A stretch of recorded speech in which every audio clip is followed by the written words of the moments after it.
सर्व विद्यार्थ्यांचं पुन्हा एकदा आजच्या सेशनमध्ये मी स्वागत करतो।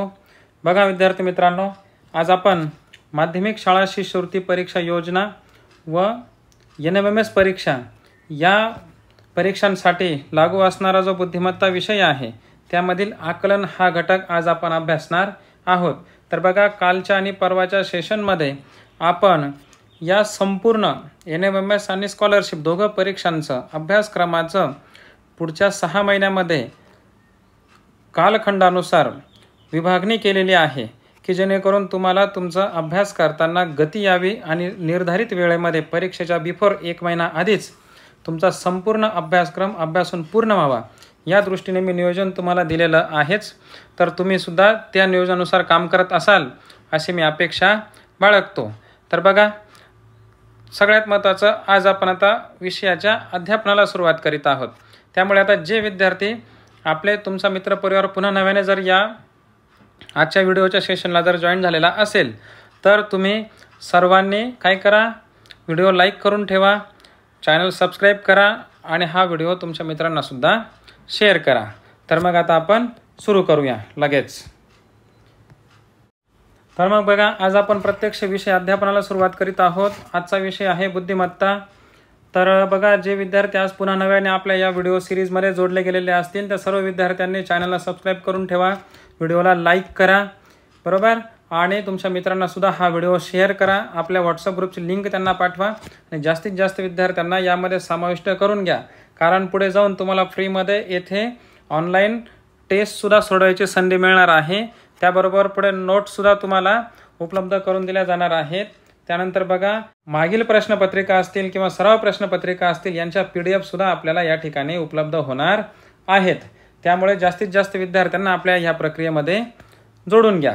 ओके, तर मग चला, आता तुम्हाला माहिती आहे NMMS परीक्षेला साधारणतः NMMSचा जर विचार आपण केला तर NMMS या परीक्षेसाठी साधारण 90 गुणांसाठी बुद्धिमत्ता हा विषय असतो। आणि जर आपण स्कॉलरशिप याचा जर विचार केला तर ते साधारण 100 गुणांसाठी असतो, बरोबर। आता लक्षात घ्या, हाय स्कोरिंग सब्जेक्ट सगळ्यात, म्हणजे येथे तुम्हाला जास्तीत जास्त स्कोर तुम्हाला मिळवणं शक्य आहे। मित्र असं म्हणतो, जर 100 पैकी 90 पैकी जर हा पेपर NMMS आणि स्कॉलरशिपला विचारला जात असेल तर याच्यामध्ये 80 ते 85 ते 90% मार्क्स मिळवायला काहीच हरकत नाही। स्कॉलरशिपमध्ये मॅक्झिमम 85 ते 90 गुण सहज मिळवता येतात, सहज, जर व्यवस्थितरित्या अचूकपणे आणि थोडासा जर जास्तीचा सराव जर आपण केला तर 90 गुणापर्यंत तुम्हाला सहज पोहोचता येतं। हाय स्कोरिंग सब्जेक्ट म्हणूया आपण याला डायरेक्ट। त्यानंतर NMMSमध्ये सुद्धा तुम्ही साधारण 75+ सहज निघू शकतात, पण नियमित सराव आवश्यक आहे। एकच कंडिशन असते कुठल्याही गोष्टीची, नियमित सराव, वेळेत अभ्यास झाला पाहिजे, वेळेत रिव्हिजन झाली पाहिजे, जास्तीत जास्त सराव प्रश्नपत्रिका सोडवल्या गेल्या पाहिजे, मागील प्रश्नपत्रिका सोडवल्या गेल्या पाहिजे, आपोआप आपल्याला स्कोअर होतो। कारण हा जो विषय आहे हा प्रश्न तुम्हाला समोर आहे आणि फक्त तुमचं मेंटल ॲबिलिटी त्या ठिकाणी चेक केली जाणार आहे। त्यामुळे असं वेगळं काही अचानक एखादं सूत्रच पाठ नव्हतं किंवा काहीतरी वेगळंच आलं, जसं एक समास असतात त्याचे प्रकारच माहीत नव्हते, ओळखताच आलं नाही, असं भारंभार काहीच नसतं इथे। सिलेक्टिव्ह असतं, प्रॉपर प्रॅक्टिस पाहिजे। आउट ऑफ मार्क मिळवायला सुद्धा हा सब्जेक्ट अत्यंत चांगला आहे, अत्यंत सोपा आहे। तर मग आता आपल्याला सुरुवात करूया। टार्गेट हेच ठेवा की साधारण मला 90च्या आसपास स्कॉलरशिपमध्ये आणि NMMSमध्ये सुद्धा मला साधारण 80च्या आसपास गुण या ठिकाणी मिळवायचे आहेत। या पद्धतीनेच आपल्याला तयारी करायची आहे। तर बघा, यामध्ये विषय बुद्धिमत्ता घटक आकलन। आकलनामध्ये 3 उपघटक आहे, सूचना पालन, अक्षरे, वर्णन, मजकूर आणि भाषा ज्ञानमध्ये सेकंड टॉपिक आहे आपला। त्यानंतर तिसरा घटक आहे इंग्रजी अक्षरमाला आणि वर्णमाला, बरोबर। असे 3 उपघटक या ठिकाणी दिलेले आहेत। आणि मग या 3 उपघटकांमध्ये आपण पहिलाच उपघटक आहे सूचना पालन, अक्षरे, वर्णन, मजकूर, तो आज आपण या ठिकाणी जाणून घेणार आहोत। तर बघा बरं, त्यात पहिला टॉपिक आपण चालू केला. तर प्रश्नाचं स्वरूप आपण जाणून घेऊ की याच्यामध्ये प्रश्न नेमका कशा पद्धतीने विचारलेला असतो. बघा, सूचना, पालन, अक्षरे, वर्णन, मजकूर याच्यामध्ये प्रश्न कसा विचारतात. दिलेली अट पाळून अक्षरे, अंक यांच्या मालिकेत आपल्याला काय करायचा असतो, ठराविक गट शोधायचा असतो. बरोबर. त्याच्यानंतर एखादा शब्द दिलेला असेल त्याच्यामध्ये ठराविक अक्षराचं स्थान आपल्याला शोधायचं असतं. अक्षराचं स्थान शोधायचं असतं. बरोबर. त्यानंतर शब्द किंवा जोडाक्षरे असतील त्यांची संख्या आपल्याला ठरवायची असते. किंवा अक्षरांचं स्थान दिलेलं असं त्यावरून अक्षरांच्या किमती आपल्याला काढायच्या असतात. म्हणजे ठराविक गट शोधायचा असतो विशिष्ट कंडिशन फॉलो करून. त्यानंतर अक्षराचं स्थान शोधायचं असतं एखाद्या शब्दामध्ये, किंवा शब्द जोडाक्षरे त्या शब्दामध्ये किती आहेत त्यांची संख्या ठरवायची असते आणि अक्षरांच्या स्थानावरून अक्षरांच्या किमतीसुद्धा काढायच्या असतात. त्यानंतर मग आता अशा प्रश्नांची उत्तरं काढण्यासाठी काय महत्त्वाच्या टिप्स आपल्यासमोर पाहिजे, आता ते आपल्याला महत्त्वाचं या ठिकाणी माहिती असायला हवं. बरोबर. आता बघा, उपयुक्त बाबी मी या ठिकाणी काहीतरी लिहून ठेवलेल्या आहेत. त्या तुम्ही आता थोडंसं नोटीस करा. ह्या लिहून काढा, ह्या पाठाच्या करायच्या असतात. आता स्वर किती आहेत तुम्हाला सगळ्यांना माहिती असतील. किती? 12. त्यामुळे आता मी इंडिपेंडंट स्कॉलरशिपचे मुलं आहेत 8वीपर्यंत आलेत म्हणजे तुम्हाला बऱ्यापैकी ही गोष्ट माहिती असते. मग अ, आ, इ, ई, उ, ओ या पद्धतीने आपले किती आहेत, 12 स्वर असतात. किती आहेत? 12. फार तर कमेंटमध्ये लिहा. त्यानंतर स्वरादी 2 असतात. हे 2 आहेत बघा, वेगळे मी लिहून ठेवलेले, ज्याच्यावर अनुस्वार आहे आणि एकाला विसर्ग आहे. हे 2 काय असतात? स्वरादी असतात. व्यंजने किती आहेत? 34, जे तुम्हाला माहिती आहेत. क, ख, ग, घ, ड, च, छ, ज, झ, त्र, ट, ठ, ड, ढ, न. या पद्धतीने कुठंपर्यंत जातो आपण? क्षज्ञपर्यंत जात नाही, श, स, ह, ळ पर्यंत आपण पोहोचतो. बरोबर. असे 34 त्या ठिकाणी काय होतात? पूर्ण होतात. आणि ते कसे असतात? समजा क, ख, ग या पद्धतीने आपल्याला ते पूर्ण कितीपर्यंत जातो आपण? 34पर्यंत जातो. हे पण तुम्ही तुमच्या वहीमध्ये लिहून काढा. आज वही काढायची आणि वहीमध्ये लिहायला सुरुवात करायची. स्वर लिहायचे 12 लिहून काढा सरळ. बरोबर. नंतर स्वरादी, नंतर 34 व्यंजने आणि मग खाली आहेत संयुक्त व्यंजने. किती आहेत? 2. क्ष आणि ज्ञ हे काय आहेत? संयुक्त व्यंजने आहेत. बरोबर. हे लक्षात घे, लिहूनच काढायचा. त्याचा चार्ट बनवायचा, डोळ्यासमोर ठेवायचा. आकडे पाठ करा. किती? बघा, पुन्हा एकदा सांगतो, किती आहेत?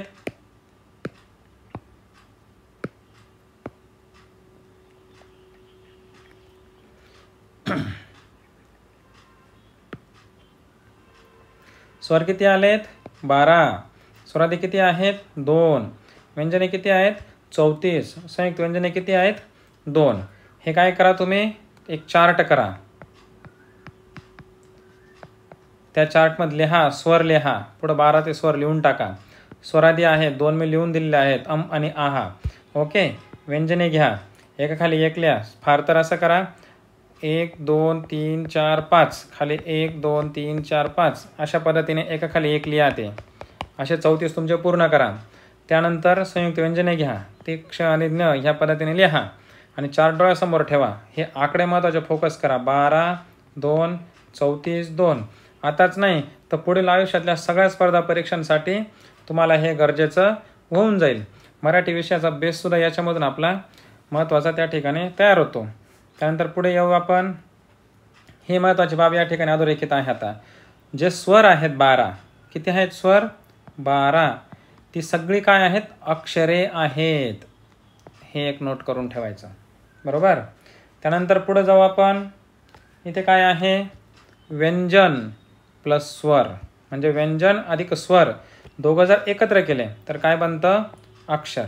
आता इथे बघा, मी एक उदाहरण घेतलेलं आहे. ग घेतलेलं आहे. ग हे व्यंजन आहे. बरोबर. आणि अ काय आहे? स्वर आहे. आणि ग काय तयार झाला? अक्षर तयार झाला. मग तुम्ही म्हणणार सर इथे पण ग आणि इथे पण काय, पण इथे बघा याचा पाय आपण मोडलेला आहे. म्हणजे याच्यामध्ये जेव्हा पूर्ण अ जेव्हा आपण लिखतो तेव्हा हा भाग याचा निघून जातो. दिसतो का? तसं आपण म्हणूया. आता क लिहिला मी इथं, क घेतो. क हा त्याचा पाय मोडलेला, बरोबर. आणि मग आता हे काय झालं, हे काय आहे, हे व्यंजन आहे, बरोबर. आणि ज्यावेळेस याच्यामध्ये आपण स्वर ॲड करतो, तर हे काय केला मी, स्वर ॲड केला, काय मिळाला, फक्त क झाला आता, बरोबर. आणि मग याला आपण काय म्हणतो, अक्षर. लक्षात राहील. म्हणजे व्यंजन त्यात स्वर मिळवला की काय होतं, अक्षर तयार होतं. आता बघा, संयुक्त व्यंजनात एकापेक्षा जास्त व्यंजने असतात. संयुक्त व्यंजने किती आहेत, 2. वरती आपण पाहिले किती आहेत, 2 आहेत. कोणते, क्ष आणि ज्ञ. बघा आता क्ष कसा तयार होतो, या ठिकाणी बघा क्ष तयार केलेला आहे त्यांनी, क आणि श दोघं एकत्र झाले काय होतं, क्ष मिळतो. त्यानंतर ज्ञमध्ये काय काय आहे, द सुद्धा आहे, न आहे, य आहे, आणि मग नंतर स्वर आहे, आणि मग काय तयार झाला, ज्ञ तयार झाला. म्हणजेच काय, संयुक्त व्यंजनात एकापेक्षा जास्त व्यंजने असतात. बघा इथं हे पण एक व्यंजन आहे, हे दुसरं व्यंजन आहे, इथे हे पण एक व्यंजन आहे, इथे दुसरं व्यंजन आहे, इथं तिसरं व्यंजन आहे. म्हणजे इथं किती व्यंजन झाले, 3. आणि क्षसाठी किती झाले, 2. म्हणजे एकापेक्षा जास्त व्यंजने त्या ठिकाणी समाविष्ट असतात. त्यानंतर बघा, संयुक्त व्यंजन त्यात जर स्वर मिळवला तर काय मिळतो, अक्षर बनतं आहे, बरोबर. काय होतं, अक्षर मिळतं आहे. मग बघा आता हा जो क्ष आहे याच्यामध्ये ज्यावेळेस स्वर ॲड होईल तेव्हा काय झाला, क्ष झाला. ओके. मग तसा ज्यावेळेस हा ज्ञ असणार, हे संयुक्त व्यंजन, त्याच्यात आपण काय टाकला, स्वर, काय झाला, ज्ञ. आलं लक्षात. हे लक्षात घ्या. या पद्धतीने आपल्याला महत्त्वाच्या गोष्टी लक्षात ठेवायच्या आहेत. त्यानंतर पुढे या, जोडाक्षरात एकापेक्षा जास्त अक्षरे असतात, हे लक्षात ठेवा. क्ष आणि ज्ञ ही सर्व जोडाक्षरेच आहेत. म्हणजे आता काय लक्षात ठेवायचं आपल्याला, हा जो क्ष आहे आणि ज्ञ आहे ही काय आहेत, जोडाक्षरे आहेत. ज्या वेळेस शब्द दिला जाईल त्यावेळेस आपल्याला समजा इथं शब्द लिहिला काय, अक्षय, बरोबर. आणि तुम्हाला सांगितलं की ह्या शब्दामध्ये जोडाक्षरे किती, तर आपल्याला दिसला पाहिजे क्ष आहे, म्हणजे किती झाले, 1. इथं आपण म्हणतो 2 शब्द एकमेकांमध्ये जोडलेले असतील तरच जोडाक्षर असतं, आणि त्यावेळेस आपण चुकतो. मग अशा वेळेस आपल्याला हे समजा इथं मी शब्द लिहिला काय, ज्ञान, याच्यात किती जोडाक्षरे आहेत, 1. ज्ञ, बरोबर. म्हणजे अशा पद्धतीने तुम्हाला या गोष्टी लक्षात ठेवायच्या असतात. ओके. फार तरी उदाहरणं जे मी लिहिली इथे हे तुम्ही लिहून घेत चला. त्यानंतर आता आपण पुढे वळूया. चला आता बघा, कृ, तृ, ध्रु, ऋ यांसारखी जी अक्षरे आहेत ही काय असतात, जोडाक्षरे नसतात. जोडाक्षरे नसतात, हे लक्षात घ्या. त्यानंतर क्र असेल, ध्र असेल, स्र असेल, रे असेल यांसारखी जी अक्षरे आहेत ही जोडाक्षरे आहेत. जसं मी इथं लिहिलं क्रोध, बरोबर. तर क्रो काय आहे, जोडाक्षर आहे. ह्या काही गोष्टी तुम्हाला नोटीस करून ठेवायच्या आहेत, हे लिहून ठेवा. आणि अशी उदाहरणंसुद्धा थोडक्यात तुमच्याकडे लिहिलेली असली पाहिजे. त्यानंतर पुढं काय आलं, अनुनासिकास जोडून आलेली अक्षरे जोडाक्षरे नसतात, बरोबर. अनुनासिक बघा, ड आला, त्र आला, न आला, न आहे, म आहे. आता काय असतं अनुनासिक, ज्याचा उच्चार नाकातून होतो. कुठून होतो, नाकातून ज्याचा उच्चार होतो त्याला आपण साधारणतः काय म्हणतो, अनुनासिके असं म्हणत असतो, बरोबर. मग आता इथे बघा एक शब्द मी लिहितो, आपल्याला सगळ्यांना परिचयाचा शब्द आहे काय, वाङ्मय. मग आता हे जोडाक्षर आहे का, तर नाही. याच्यामध्ये एकही शब्द जोडाक्षर नाही. तर अशा पद्धतीने आपल्याला तयारी करायची असते. मग आता बघा, जर तुम्ही पॉईंट लक्षात ठेवले, पॉईंट लिहून काढले आणि समोर ठेवले एकदा, आणि ह्या गोष्टी जर माहिती असल्या तर कसंही उदाहरण देऊ द्या त्यांना, कुठलेही शब्द देऊ द्या. कारण आपल्याकडं माहिती असते की नेमकं कोणतं अक्षराला जोडाक्षर समजायचं असतं, कोणत्याला समजायचं नसतं, बरोबर. मग त्यामुळे आपण त्याच्यावरून लगेच उत्तराच्या दिशेने आपण आपला प्रवास सुरू होतो. पुढे बघा आता, अक्षरे मोजताना जोडाक्षराला एकच अक्षर म्हणून गणतात. हे लक्षात घ्या, एकच अक्षर गणायचं असतं. जसं आपण काय म्हणणार नाही तर मग तिथं म्हणून शब्द मी लिहिलेला आहे बघा बरं का, म्हणून. हे जर मग एखादा काय म्हणलं, हा म एक झाला, ह एक झाला, हा न आणि नंतर हे न, हे असं चालत नाही. आता म आहे ना, हा काय करायचा, एकच अक्षर गणायचा, 1 2 आणि 3. म्हणजे अक्षर मोजताना एक लक्षात घ्या, जे जोडाक्षर दिलेलं आहे तो एकच अक्षर म्हणून ते मोजायचं असतं. त्यानंतर आता अक्षरे मोजताना डावीकडून क्रमवार मोजावे. डावी बाजू कुठून, जिकडून आपण लिहायला सुरुवात करतो पानाच्या बाजूने, ती डावी बाजू धरायची असेल. जिकडे आपण लिहित जातो त्या उजव्या दिशेला आपण लिहित जात असतो. लक्षात राहील. मग साधारणतः आता तुम्हाला या पद्धतीने काही महत्त्वाच्या ज्या बाबी किंवा टिप्स म्हणूया आपण, ह्या मी तुम्हाला या ठिकाणी सांगितलेल्या आहेत. ह्या काय करा, छानपैकी एक नोटबुक घ्या, त्या नोटबुकमध्ये या व्यवस्थित लिहून टाका. बरोबर. आता एक थोडक्यात मी 5 एक्झाम्पल आजच्या सेशनसाठी घेतलेले आहेत. पैकी 4 एक्झाम्पल आता आपण या ठिकाणी सोडून घेऊ. ओके. तर बघा, पहिलं जे एक्झाम्पल आहे आपलं काय आहे, कृतज्ञतापूर्वक या शब्दात किती जोडाक्षरे आहेत. आता असा शब्द तुम्हाला एखादा दिला, मग कृतज्ञतापूर्वक असू शकतो, कर्तृत्वान असू शकतो, असा एखादा दुसरा शब्द काहीतरी ते देणार आपल्याला. आणि मग त्याच्यामध्ये आपण काय करणार, जोडाक्षरे किती आहेत ती आपल्याला शोधायची. आता बघा, आता मी या ठिकाणी लिहून घेतो पुन्हा एकदा, काय,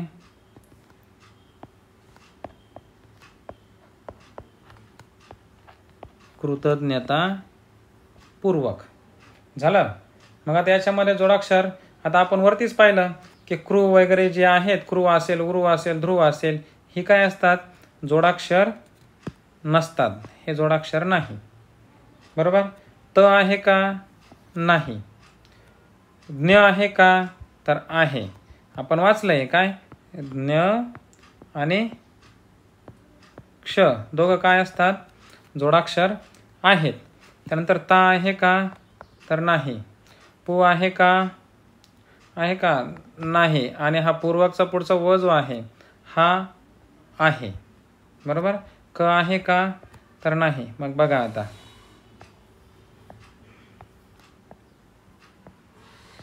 ही 2 जोडाक्षरे या शब्दामध्ये आपल्याला आढळून येतात. मग पर्याय क्रमांकाला कितीवर 2 आहे, आता पर्याय क्रमांक 2 मध्ये बघा 2 उत्तर दिलेलं आहे.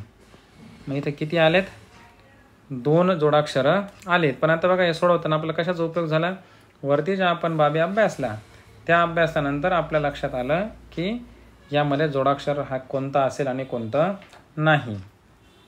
नंतर पुढे आपण बघू, एक शब्द दिला आहे बघा, महामुनीश्वर. महामुनीश्वर या शब्दातील उजवीकडून 3ऱ्या अक्षराच्या डावीकडील 2ऱ्या अक्षराच्या उजवीकडील लगतचे अक्षर कोणते. आता मी आधी लिहून घेतो, काय,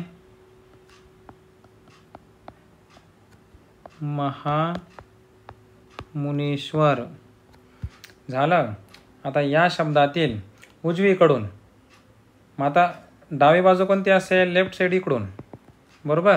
आणि उजवी बाजू इकडून, म्हणजे राईट साईड ही झाली आणि लेफ्ट साईड ही झाली. ओके. मग आता काय, उजवीकडून 3ऱ्या अक्षराच्या, मग उजवीकडून आपण मोजू 1 2 आणि 3. आता हे जोडाक्षर आपण एकत्रित एकच पकडायचं असतं. हा 1 2 आणि 3. बरोबर. त्यानंतर 3ऱ्या अक्षराच्या डावीकडील 2ऱ्या अक्षराच्या, मग आता ह्या अक्षराच्या डावीकडील 2ऱ्या अक्षराच्या, मग काय झालं, 1 याच्यापासून पुढे डावीकडे 1 आणि 2. बरोबर. हे अक्षर आलं हा.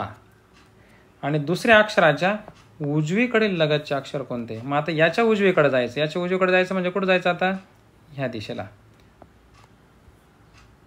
आलं लक्षात. मग लगतचे अक्षर याच्या शेजारी काय आहे, मू. आणि ते कुठं पर्यायात आहे, 4 नंबरचा पर्याय. तर बघा, महामुनीश्वर याच्यामध्ये त्यांनी काय म्हटलं, उजवीकडून 3रं, राईट साईडने 3रं, 2 आणि 3, 1 2 3 हे 3रं अक्षर. आणि याच्या ह्या अक्षराच्या डावीकडील दुसरं अक्षर. मग आता यापासून डावीकडे जायचं. 1 आणि 2 गेलो. डावीकडून दुसऱ्या अक्षराच्या, मग हे जे अक्षर आहे याच्या उजवीकडे लगतचं कोणतं, हे लगतचं मूव. आलं लक्षात. तर या पद्धतीने आपल्याला थोडंसं अचूकता असली पाहिजे आणि लक्ष प्रॉपर दिलं आणि प्रश्न जर व्यवस्थित वाचला तर आपल्याला उत्तराच्या दिशेने जाता येतं. पुढे बघा आता शब्द काय आहे, गोजीरवाणे. गोजीरवाणे या शब्दातील कोणत्या क्रमांकाच्या अक्षरांपासून एका राज्याचे नाव तयार होते. आता इथं काही सिरीज दिलेली आहे बघा, 1 2 5 अक्षराचे क्रमांक आहे ते 4 2. नंतर आता हा काय आहे, हा पर्यायाचा क्रमांक आहे बरं का. 1 2 3 आणि 4 हे पर्याय आहेत, लक्षात ठेवा. म्हणून तुम्हाला मी आता त्याला गोल करून दिला. आणि हे जे आहेत नंबर आहेत त्या नावामधील. आता 1 नंबरला काय नाव आहे, गोजीरवाणे, सॉरी गो आहे बरोबर. इथं आता गो लिहिला आपण. 2 नंबरला काय आहे, जी. 5ला काय आहे, ने. असं कुठलंही राज्य अस्तित्वात नाही. 4 नंबरला काय आहे, वा. 2 नंबरला काय आहे, जी. वाजी नावाने पण कुठलंही अक्षर आता अस्तित्वात नाही. 3 नंबरला काय आहे बघा, 4 नंबरचं वा र ने. असं सुद्धा कुठलंही राज्य नाही. आणि इथे बघा आता गो आणि 4 नंबरचं वा, काय आहे, गोवा. मग आता हे नावं कुठून घेतले, बऱ्याचशा हुशार पोरांच्या त्यांच्या लक्षात आलं असेल. इथे आपले क्रमांक येतात, हे बघा इथे क्रमांक येतील आता आपले. गोला 1, जीला 2, रला 3, वाला 4, नेला 5. हे क्रमांक आपण या ठिकाणी मोजत गेलो बरोबर. तर हे मुद्दाम जाणीवपूर्वक मी नंतर लिहिले की तुम्हाला लक्षात येतं आहे काही. तर हे अशा पद्धतीने असतं. कुठलंही नाव जर दिलेलं असेल तर त्याला आपण असे क्रमांक देऊन घेणे आणि त्यानुसार लगेच त्यांची ज्या क्रमांकाला जे अक्षर दिलेलं आहे ते ठेवणे आणि त्यानुसार प्रश्न काय विचारला, एका राज्याचं नाव तयार होतं. आणि इथे मग आपण पाहिलं की याच्यामध्ये कुठेही राज्याचं नाव तयार होत नाही, पण गोवा हे मात्र राज्याचं नाव आहे. ओके. तर मग चला आता पुढे जाऊया आपण. आता बघा, आज तागायत या शब्दातील 3ऱ्या अक्षराच्या लगत असलेले अक्षर कोणते. प्रश्न बघा बरं कसा आहे. प्रश्न एकदा वाचून घ्यायचा, डबल वाचत जा. आज तागायत या शब्दातील 3ऱ्या अक्षराच्या लगत असलेले अक्षर कोणते. अचूक असलेले 2 पर्याय निवडा. जेव्हा आपण परीक्षेचं स्वरूप माहिती जाणून घेतलेली आहे तेव्हा आपल्या लक्षात आलेलं आहे की कमीत कमी काही प्रश्न तरी असे असतात की ज्याला 2 पर्याय निवडायचे असतात. मग आता बघा, आज तागायत या शब्दातील 3ऱ्या अक्षराच्या लगत असलेले अक्षर कोणते. आता डावीकडेचं किंवा उजवीकडचं काही म्हटलं आहे का, तर नाही. मग आता काय, 3रं अक्षर कोणतं आता मोजून घेऊ आपण. 1 2 आणि 3. हे ता काय आहे, 3रं अक्षर आहे त्यातील बरोबर. मग आता लगतचं म्हटलेलं आहे, डावं पण नाही आणि उजवं पण नाही. मग इकडचं पण लगतचं आहे आणि इकडे पण लगतचं आहे. मग आता या दिशेला कोण आहे, ज. आणि पुढच्या दिशेला कोण आहे, गा बरोबर. मग ज आणि गा हे दोघंही जे आहेत अक्षरं हे त्याचे उत्तर आहेत. आपल्याला किती पर्याय पाहिजेत, 2 पर्याय निवडायचे आहेत. मग ज कुठं आहे आता, हा 3रा ऑप्शन बरोबर. आणि गा कुठं आहे, 4था ऑप्शन. अशा पद्धतीने आपण या ठिकाणचे 2 अचूक पर्याय निवडलेले आहेत. ओके. पुढं बघू. बेजबाबदार या शब्दातील डावीकडील 5वं अक्षर व उजवीकडील 3रं अक्षर घेतले असता कोणता शब्द तयार होतो. शब्द बघून घ्या. बेजबाबदार या शब्दातील डावीकडील 5वं अक्षर व उजवीकडील 3रं अक्षर घेतला असता कोणता शब्द तयार होईल. अत्यंत सोपा आहे. काय करा, शब्द लिहून काढा बरोबर. नंबर बघा आणि ह्या कंडिशन वाचा. डावीकडील 5वं अक्षर आणि उजवीकडील 3रं अक्षर जेव्हा घेतलं तर या 5 पैकी या 4 पर्यायांपैकी कुठला शब्द तयार होतो तो शोधा आणि तो कमेंटमध्ये पोस्ट करा बरोबर. थोडंसं विचारपूर्वक करा, चालेल. तर मग आजच्यासाठी इतकंच. त्यानंतर आता पुन्हा आपण नवीन जो याचा दुसरा जो टॉपिक आहे त्या टॉपिकमध्ये आपण भेटूया. दुसरा टॉपिक कोणता आहे याचा, भाषाज्ञान. तर पुढच्या सेशनमध्ये आपण भाषाज्ञानबद्दल माहिती जाणून घेणार आहोत. तर ज्या विद्यार्थ्यांना व्हिडिओ आवडला त्यांनी व्हिडिओला नक्की लाईक करा, शेअर करा आणि त्या ठिकाणी कमेंटसुद्धा करा. तर सर्वांना धन्यवाद, थँक्यू. आणि पुन्हा उद्याच्या लेक्चरला सर्वांनी वेळेवर हजर राहा. थँक्यू.